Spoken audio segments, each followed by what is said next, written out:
আজি এইটো অত্যন্ত মই ভাবোঁ যে আমাৰ অসমৰ মাননীয় মুখ্যমন্ত্ৰীয়ে আমাৰ অসমৰ যিটো আমাৰ আইডেণ্টিটি, আমাৰ যিটো পৰিচয়, আমাৰ যাতে সত্তাবোধ অসমীয়াত্বৰ, এই সত্তা ৰক্ষা কৰিবৰ কাৰণে তেওঁ নিজেও সংগ্ৰাম কৰি আহিছে। গতিকে ঠিক লোকপ্ৰিয় গোপীনাথ বৰদলৈৰ দৰেই ডক্টৰ হিমন্ত বিশ্ব শৰ্মায়ো এটা বৰ শক্তিশালী ভূমিকা পালন কৰিছে। অসমখন যাতে অসমীয়াৰ কাৰণে বহল অৰ্থত যাতে সদায় চিৰদিনৰ কাৰণে বৰ্তি থাকে।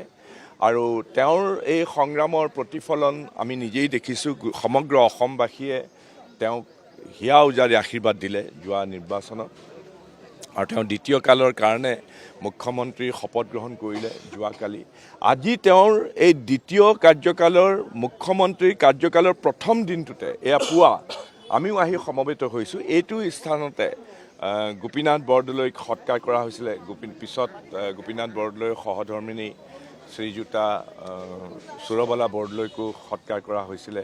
আৰু আশে পাশে আগৰ সেই আমাৰ এজন সিংহ পুৰুষ আছিলে সাংসদ হেম বৰুৱা, তেওঁকো সৎকাৰ কৰা হৈছিলে এই নৱগ্ৰহত ইয়াতে।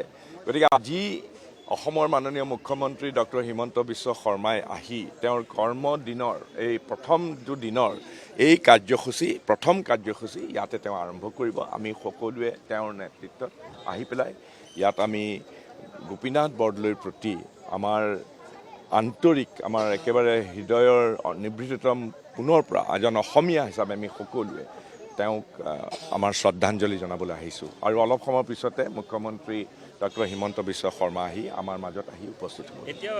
পৃথিৱীত কাৰো শক্তি নাই যে অসমখনক কোনোবাই পূব পাকিস্তানৰ ভিতৰত অন্তৰ্ভুক্ত কৰিব পাৰিব, বিশেষকৈ যেতিয়া অসমখনৰ ভৱিষ্যত সুৰক্ষিত কৰি ৰখাৰ দায়িত্ব অসমবাসীয়ে ডক্টৰ হিমন্ত বিশ্ব শৰ্মাৰ হাতত দিছে।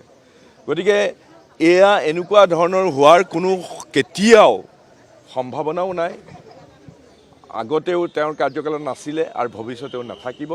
গতিকে হিমন্ত বিশ্ব শৰ্মাৰ নেতৃত্বৰ প্ৰতি অসমবাসীয়ে যি স্বীকৃতি দিছে, সেই স্বীকৃতিৰ শক্তিৰে মহীয়ান হৈ তেওঁ অসমবাসীক অসমীয়াৰ পৰিচয়ক সদায় ৰক্ষণাবেক্ষণ দিব, এই বিষয়ে আমাৰ মনত অকণো সন্দেহ নাই। বাংলাদেশৰ মৌলবাদীসকল অতিকৈ সোচ্চাৰ হৈ পৰিছে। এইটো হ'ব, এইটো আৰু আচৰিত হ'বলগীয়া একো নাই, কাৰণ তেওঁলোকে এনেকুৱা ধৰণৰ কৰিবই। কিন্তু এইবিলাক আৰু তেওঁলোকে আমাৰ অসমীয়াৰ গাৰ নোমডালো লৰাব নোৱাৰিব, সেইটো কথা মই জানো।